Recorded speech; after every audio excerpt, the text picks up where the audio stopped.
Welcome to Pindar Poetry. We hope you learned something new. You begin by confirming your Epic Games account is active and linked to your Nintendo Switch profile. Open the Switch, sign into Fortnite, then choose Link or Account Settings. This starts the MFA process.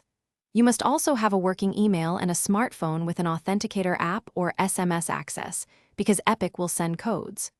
Once done, make sure your Switch and app are updated, and keep your recovery codes handy for later access. Now go to your Epic account security settings on a browser. You can do this from the Switch menu by following the on-screen link or a separate device. Choose two-factor authentication, then pick Authenticator app for stronger security or SMS for convenience.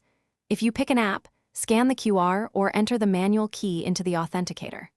Enter the 6-digit code shown to verify. Once accepted, Epic confirms MFA is active, and you're ready to enforce it on the Switch. Finish by storing your recovery codes somewhere safe. You'll need these if you lose access to your phone.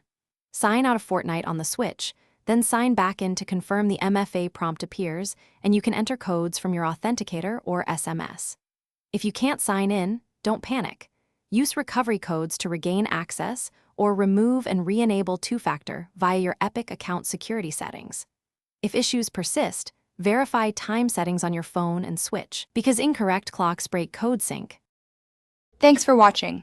Consider subscribing if we helped you.